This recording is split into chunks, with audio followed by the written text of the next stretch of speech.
Iniciando o conserto aí do painel da Siemens, o TP600. Estou retirando agora o componente que é responsável pela parte de comunicação. Retirando com soprador térmico, né, da estação de retrabalho. Procedimento simples, porém tem que ter bastante cuidado para não danificar a placa. E também na hora de retirar o componente não acabar retirando as trilhas, né? Isso é algo bem comum de acontecer. Pronto, já foi tirado o componente. Vou iniciar uma limpeza. Aí já está praticamente já tudo limpo. Estou só certificando que não tem mais nenhum resto de solda. Passando um pouco de fluxo para ajudar na colocação do componente. Coloco no componente também, utilizando as pinças para centralizar.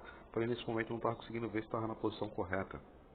Quando eu estava gravando o vídeo eu acabei não observando. Então eu passei o soprador térmico só para poder verificar se estava na posição correta. Vi que estava, alinhei novamente. Nesse vídeo eu decidi fazer um procedimento sem utilizar a solda em pasta, até para mostrar como é possível você fazer com um ferro de solda e um estanho mais fino, tranquilamente.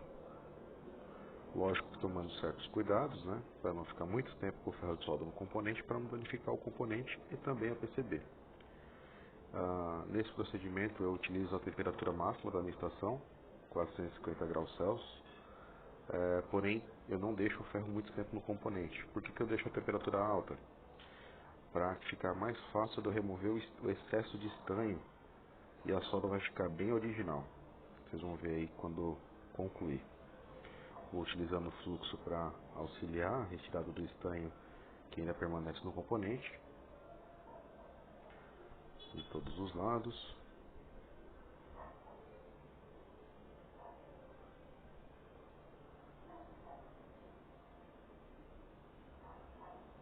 É um processo que tem que ter um pouquinho de paciência. Lógico que com a solda em pasta é bem mais rápido, né?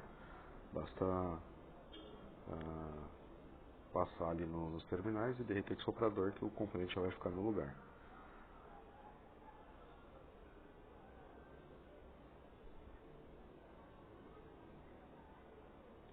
A fita Kapton para poder proteger, que é essa fita dourada, para poder proteger os componentes em volta, porque em volta desse componente de comunicação tem muitos resistores e capacitores SMD bem pequenininhos. Então, se não tomar cuidado com o próprio soprador térmico, a gente pode acabar retirando esses componentes. Pronto, já fiz toda a solda. Coloquei o fluxo para poder remover o fluxo pastoso, né? Utilizo o fluxo líquido. Pronto, o componente está instalado. Aqui pode ver como é que ficou a solda. Agora mais perto. Fica perfeito. Notem que tem uma ilha faltando, porém é porque essa ilha não tem trilha conectada a ela. Então ela fica mais sensível e pode acontecer de ela sair, porém não é um problema. Agora já vamos para outra etapa do conserto. Aí é uma fonte de 3.3 volts. O CCI, eu vou estar instalando esse CI.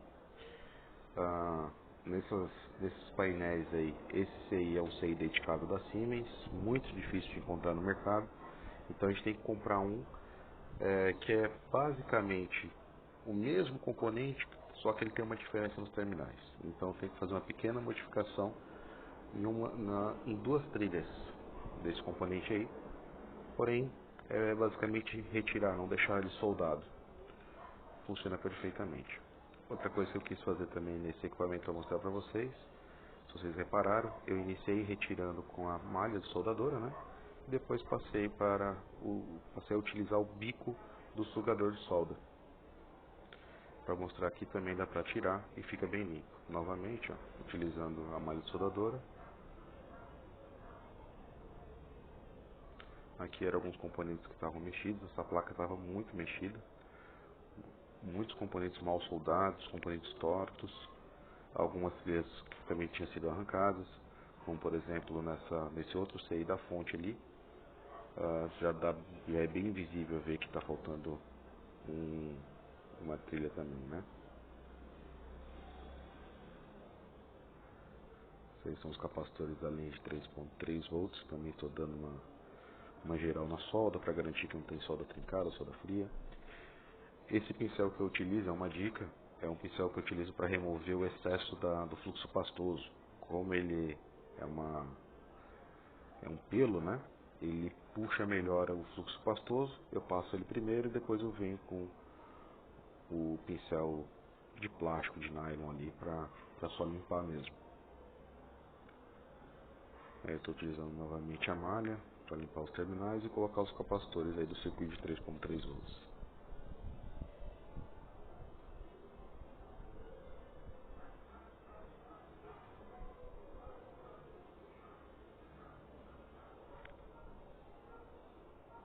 Estou utilizando no meu ferro de solda nesse momento a ponta faca, né?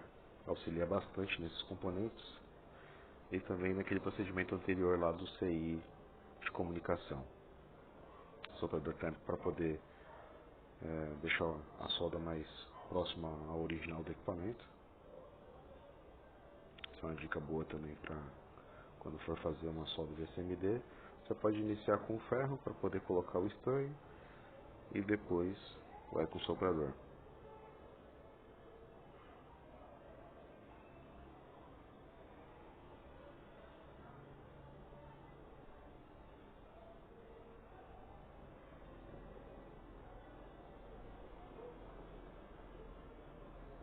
Eu estou alinhando alguns componentes da fonte principal. Como eu falei, esse equipamento foi foi muito mexido e tinha muitos componentes que estavam soldados de forma estranha, estavam tortos na placa, e isso também poderia acabar promovendo uma solda fria, uma trinca na solda. Então, para garantir o funcionamento do equipamento, eu acabei refazendo a solda desses componentes também. Lembrando que não está exatamente todos os procedimentos que eu fiz no conserto nesse vídeo, porém a grande maioria e os principais estão aqui. Então vou ali ressoldando os resistores, os capacitores, tomando o máximo de cuidado para não perder nenhum. Tem um resistor que tinha sido arrancado aí da placa, também acho que é bem visível aí, vocês vão conseguir ver. Então eu tive que fazer uma pequena raspagem na trilha para poder colocar o componente, porque ele, quando arrancaram o resistor, arrancaram também a ilha de solda. Então eu tive que soldar de uma ilha até um pedaço da trilha onde ele ficava. E ficou perfeito. Eu peguei um resistor um pouco maior que o original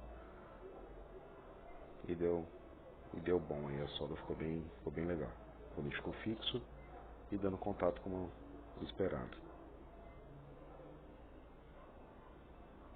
Utilizando o soprador de novo, tentando alinhar todos os componentes para ficar o mais próximo do original.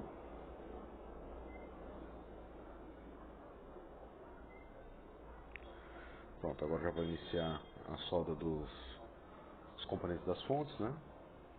Colocando aí o primeiro, alinhando, verificando a posição dele na placa, se está correto. Colocar o fluxo pastoso para ajudar na solda. Aí eu fixo primeiro de um lado, com auxílio da pinça para deixar o componente alinhado. Como eu estava gravando, eu estava com uma limitação de espaço, então eu tive um pouquinho de dificuldade para poder fazer a solda. Aí depois acabei me acostumando um pouco aí com o tripé que estava do lado da placa. Então já vou soldando também todos os terminais e vou utilizar de novo o fluxo para auxiliar a retirada do excesso de estanho, né? Sempre com movimentos rápidos para garantir que não vai ficar um excesso de temperatura no componente e também na placa. Não ficar aquela placa feia, manchada de alta temperatura, né? O pincel de pelo novamente para poder ajudar a remover melhor o fluxo pastoso e depois o pincel para antistático, né? Para fazer a limpeza mais fina. Agora colocando o CI da fonte principal.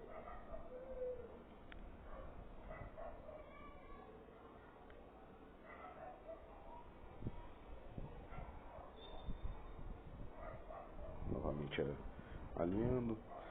Geralmente eu gosto de fixar um dos terminais do componente, um dos pinos dele, como preferir. Primeiro, vejo o alinhamento em relação aos outros. Estando alinhado, soldo todos.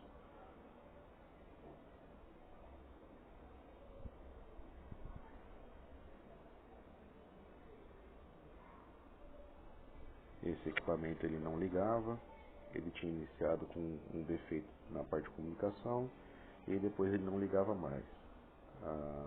Por conta de um curto-circuito que teve, acabou danificando as duas fontes, né? A fonte 3 volts, a fonte principal do equipamento, e o CI ali de comunicação tinha queimado. Pronto, já soldei o CI principal, fazendo a limpeza. Agora o resistor que eu tinha comentado com vocês, estou raspando ali um pedacinho da trilha para poder fazer que ele pegue de uma ilha a trilha, já que a outra ilha tinha sido arrancada.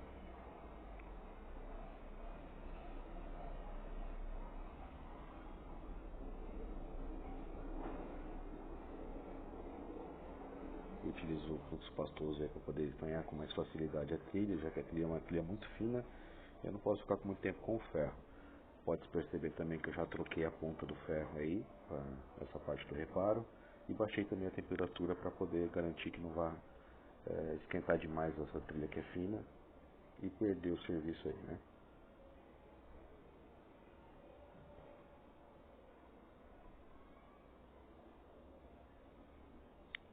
Sempre limpando e verificando se ficou tudo ok com a solda.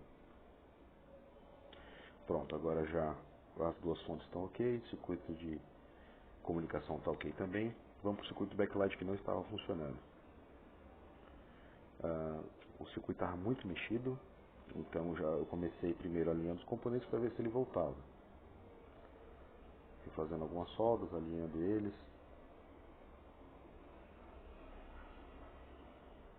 Aí eu vou para o primeiro teste. Esse primeiro teste é para ver se funcionou tudo, né? Como pode ver, já funcionou o equipamento, ele já ligou. Isso não acontecia. O LED da saída RJ45 acendeu, isso já é um bom indicativo também, porém o backlight não acendeu ainda. Aí eu estou removendo o transformador de alta, né, do backlight. Esse transformador aí é bem comum ele dar problema.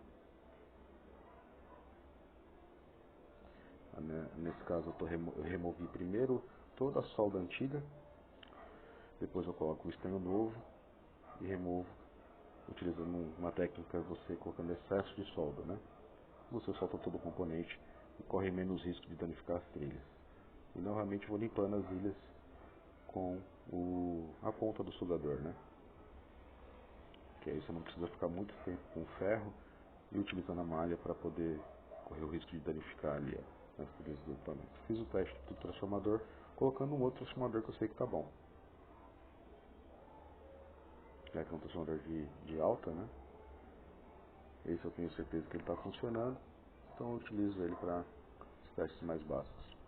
Um teste simples é você colocar a ponta do multímetro e ver se tem faísca. Estou utilizando também um display de testes, onde eu consigo ver se ele está acendendo o backlight.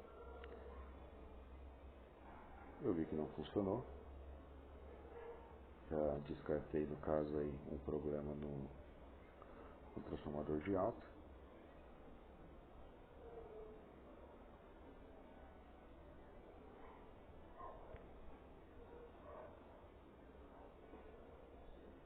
Estou voltando agora com um transistor, né, que é utilizado aí para chavear esse transformador. Eu optei por trocar por um novo, até por uma questão de garantia, né, estar com um componente novo no lugar, mesmo sabendo que o outro estava bom. Como foi mexido, não sei quanto tempo a pessoa deixou um ferro sobre o componente, para evitar qualquer problema. Aí eu fui fazer os testes novamente com esse display. Pode ver, ele não acendeu. Fiz um teste para ver se podia ser algum problema nas trilhas. É um teste que é bem simples de fazer, utilizando cabo direto em alguns pontos da placa, que daria para ver se tem alta tensão ou não. Pode ver, o display não acendeu. É bem comum nesse circuito também, como ele utiliza esse capacitor e esse resistor aí para poder fazer o chaveamento do transistor, esse circuito dá problema. Peguei a ponte LCR, comecei a medir a capacitância do capacitor, né? e estava bem fora. Peguei uma outra placa para comparar, já que eu estava trabalhando em outros painéis desse aqui. Estava trabalhando em 3 painéis. Comparando, foi possível ver que tinha uma diferença. Aproveitei para ver alguns níveis de tensão, comparando as duas placas, para ver se todo o restante estava ok.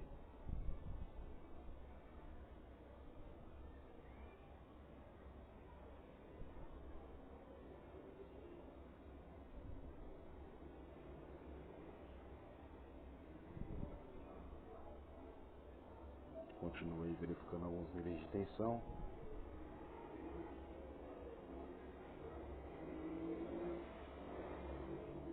Sempre comparando com uma placa boa. A melhor coisa que tem para quem trabalha com eletrônica é ter uma placa que está em condições.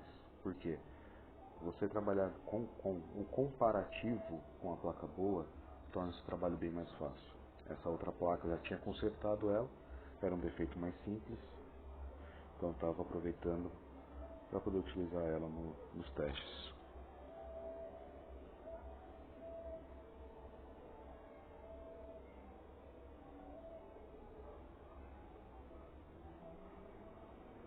Fui dar uma olhada se não era algum problema nas soldas ali dos componentes. É bem comum ter problema de solda.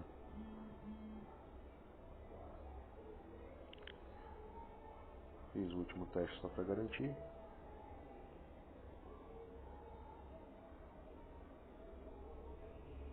Verificando novamente os níveis de tensão.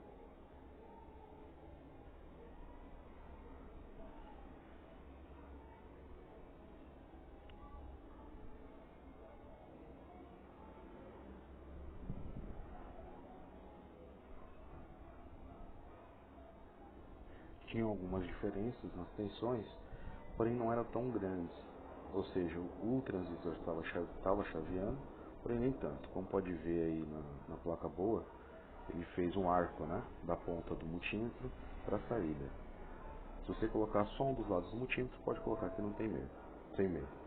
Bom, aí eu já troquei o capacitor, energizei a fonte e, como pode ver, gerou o arco. E o backlight acendeu, com esse equipamento funcionando aí 100% agora.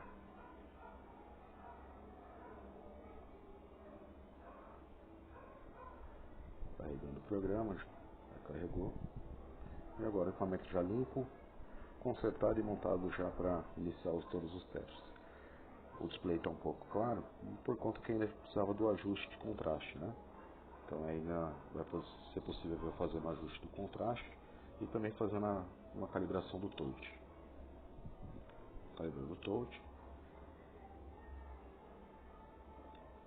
E agora ajustando o contraste para ficar melhor a visibilidade. Bom pessoal, é isso aí. Qualquer dúvida, use o campo aí de perguntas, beleza?